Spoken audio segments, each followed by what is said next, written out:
मुझे समझ में नहीं आता कि राजस्थान में आखिरी सरकार है किसकी।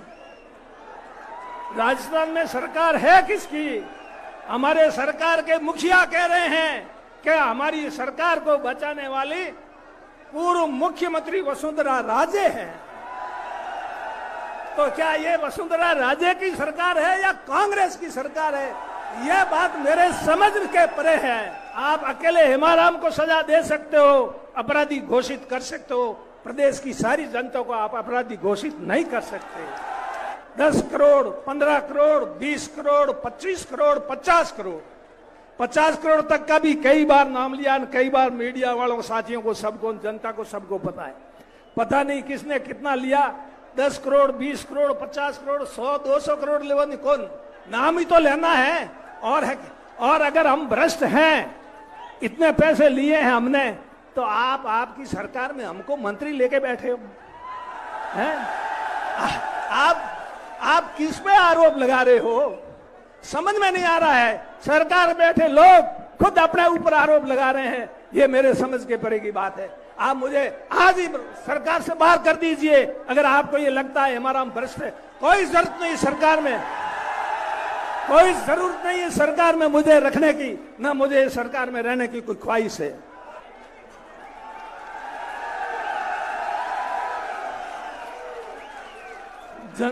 जन जन के प्रिय, आम जन के दिलों पे राज करने वाले सचिन पायलट साहब, पूर्व प्रदेश अध्यक्ष नारायण सिंह जी, पूर्व विधानसभा अध्यक्ष दीपेंद्र सिंह जी और मंच पर विराजमान सभी हमारे कांग्रेस के नेतागण, बुजुर्गों, नौजवान साथियों, माताओं, बहनों, आज यहाँ पर जनसंघर्ष यात्रा के समापन के अवसर पर यहाँ ये जो सभा हो रही है, इस सभा में जिस प्रकार से जन सैलाब उमड़ा है, इस प्रकार का जन सैलाब मैंने तो आज दिन तक कभी भी किसी सभा में नहीं देखा।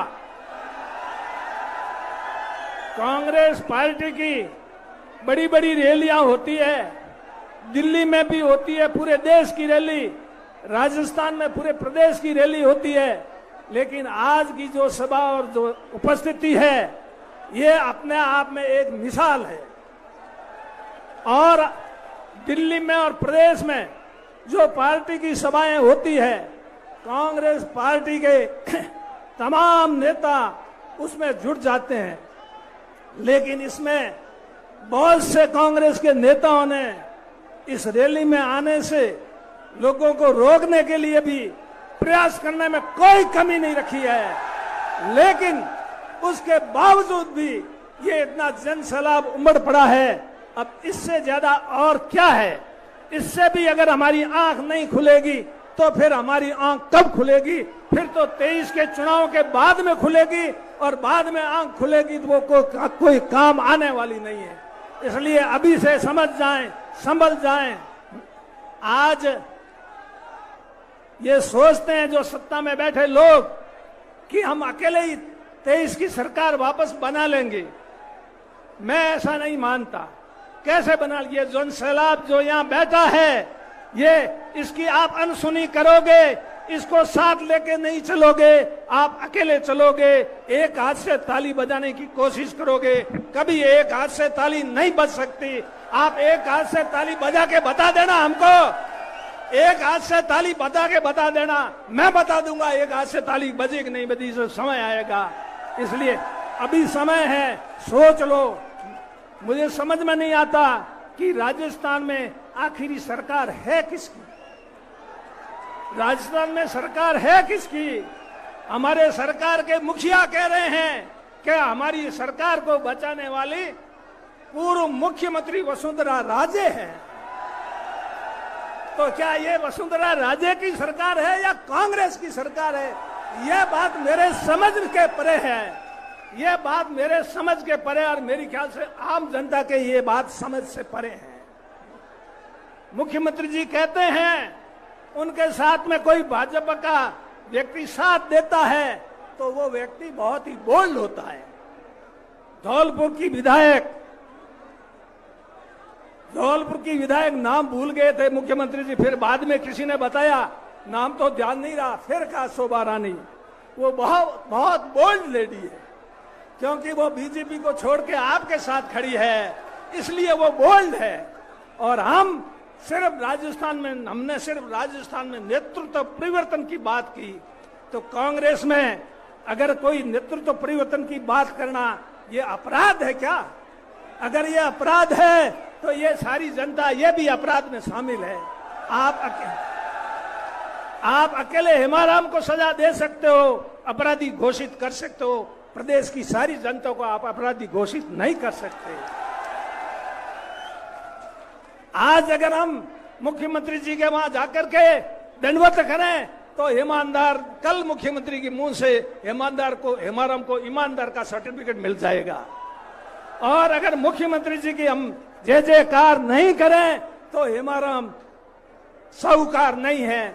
10 करोड़, 15 करोड़, 20 करोड़, 25 करोड़, 50 करोड़, 50 करोड़ तक का भी कई बार नाम लिया, कई बार मीडिया वालों साथियों को, सबको, जनता को, सबको पता है। पता नहीं किसने कितना लिया, 10 करोड़, 20 करोड़, 50 करोड़, 100, 200 करोड़ लेवनी, कौन नाम ही तो लेना है। और अगर हम भ्रष्ट हैं, इतने पैसे लिए हैं हमने, तो आपकी सरकार में हमको मंत्री लेके बैठे हो हैं? आप किस पे आरोप लगा रहे हो, समझ में नहीं आ रहा है। सरकार बैठे लोग खुद अपने ऊपर आरोप लगा रहे हैं, ये मेरे समझ के परे की बात है। आप मुझे आज ही सरकार से बाहर कर दीजिए अगर आपको ये लगता है हमारा हम भ्रष्ट है। कोई जरूरत नहीं सरकार में, कोई जरूरत नहीं है सरकार में मुझे रखने की, ना मुझे सरकार में रहने की कोई ख्वाहिश है। मुख्यमंत्री जी, ये सत्ता आपको इसलिए नहीं सौंपी जनता ने, ये सत्ता इसलिए सौंपी कि देश के अंदर, प्रदेश के अंदर ईमानदारी का शासन होगा, जवाबदेही होगी, पारदर्शिता होगी। लेकिन पारदर्शिता कैसी है वो आप देख रहे हो। राजेंद्र जी गुड़ा ने पारदर्शिता के बारे में आपको बता दिया।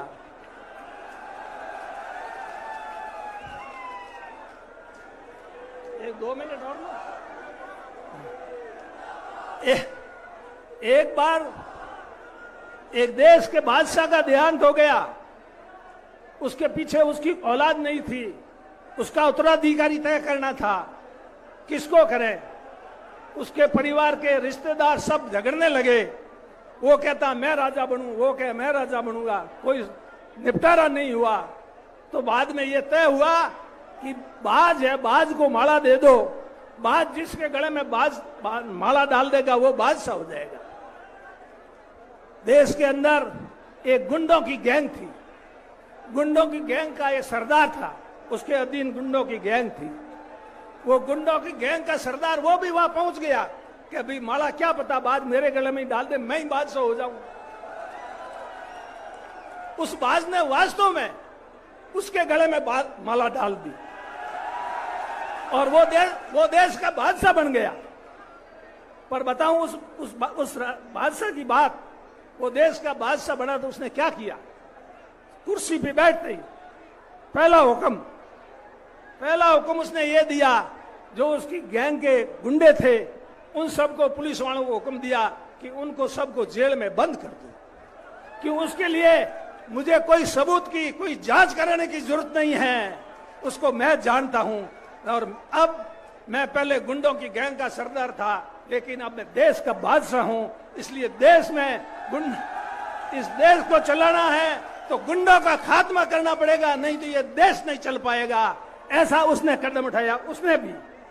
तो मुख्यमंत्री जी, आप प्रदेश के मुखिया बने हो, तो आपके जो इर्द गिर्द लोग हैं, जो आपकी चापलूसी करते हैं, जो आपका गुणगान करते हैं और आपका गुणगान करके चापलूसी करके इस प्रदेश को लूट रहे हैं, उनको आप जेलों में डालो। ये काम आपको करना चाहिए। जिस जगह आपने उनको पूरी खुली छूट दे दी, जिस प्रकार से बादशाह का, मैं कह रहा हूं जो गुंडे वो थे वो बड़े खुश हुए बादशाह बना। उस समय वो गुंडा बादशाह बना नहीं देश का, बहुत खुश हुए, उन्होंने जश्न मनाया, पर उनको जेल में डाल दिया। फिर उन्होंने पुलिस वालों से कहा, कह रहे हमारे को बादशाह से मिलाओ तो सही। तो कहा भाई मिला देंगे, बादशाह से कहेंगे, हुक्म देंगे। तो उन्होंने पुलिस वालों ने बादशाह को कहा, कभी इनका निवेदन है कि एक बार बादशाह से मिला दो हमको, बस इतना सा कर दो। तो भाई ले आओ, मिला दो। वो उन सबको गुंडों को बादशाह के सामने पेश किया। बादशाह ने कहा, पहले मैं तुम्हारी गुंडों की गैंग का सरदार था, अब मैं गुंडों की गैंग का सरदार नहीं हूं, इस देश का बादशाह हूं। देश की बादशाह की हैसियत से फैसले करूंगा, तुम्हारे कहने से फैसले नहीं करूंगा। तुमको जेल में डालना मेरा धर्म था, मैंने मेरा धर्म निभाया। इस प्रकार के प्रदेश के बादशाह को अपना धर्म निभाना चाहिए। धर्म से हट करके अगर काम करते हैं तो उसको ये जनता कभी बर्दाश्त नहीं करेगी। जब जब भी इस प्रकार जन सैलाब उबड़ा है, परिवर्तन आया है, ये मैं आज से नहीं देख रहा हूं, 77 से देख रहा हूं, 77 80 से देख रहा हूं। उसके बाद में कई परिवर्तन देखे, समय की कमी है। और भी कुछ कहते थे, इसलिए मैं यही कहना चाहूंगा कि इस प्रकार आप ये छाया तो बहुत कम पड़ गई, लोग सब इस धूप में खड़े हैं, छाया में ही नहीं बैठे लोग तो, और धूप में खड़े हैं। कौन इनको लाया? कोई नहीं लाया, अपने आप आए, सब अपने आप खर्चे से, अपनी मर्जी से, किसी ने किसी को। हमको तो रोका पायलट साहब ने, हमको कहा इस जनसंघर्ष यात्रा में एमएलए एमपी को शामिल नहीं करेंगे। हम तो आना चाहते थे, लेकिन इन्होंने रोका। एमएलए एमपी कोई जनसंघर्ष यात्रा में शामिल नहीं था। फिर भी जन सैलाब तो नहीं रुका, इनके साथ रहा। आज मेरे से भी नहीं रह गया, आज मैं भी थोड़ी जनसंघर्ष यात्रा में शामिल हो पड़ा, क्योंकि मैंने देखा कि प्रदेश की जनता तो सब पायलट साहब के चली गई, साथ जुड़ गई। अब पीछे कुछ बचा ही नहीं, तो अपन पीछे क्या करेंगे? इसलिए अपने को इनके साथ रहने में ही फायदा है। तो इसलिए जो ये लोग आज सोच नहीं रहे हैं, उनको भी मैं निवेदन करूंगा इस मंच के माध्यम से, थोड़ा सोच लें, थोड़ा विचार करें, थोड़ा अपना दिमाग को भी काम में लें कि आने वाले समय में क्या है। पिछले चुनाव में 21 सीटें आई, 21 कांग्रेस की। ऐसी स्थिति कभी मेरी ख्याल से 52 से आज दिन तक मैंने तो नहीं देखी, आपने देखी तो आप बता दें। उसको वापस किसने लाया? राजस्थान में इन्होंने संघर्ष किया। उस सब संघर्ष की कहानी बताऊं, इतना समय नहीं है। इनके संघर्ष, आप लोगों के सहयोग और आशीर्वाद की वजह से राजस्थान में सरकार बनी है। लेकिन फिर भी हमें अगर इस तरह से कष्ट सहना पड़े, हमें सुनना पड़े, तो ये बहुत ही शर्मिंदगी की बात है। धन्यवाद। जय हिंद।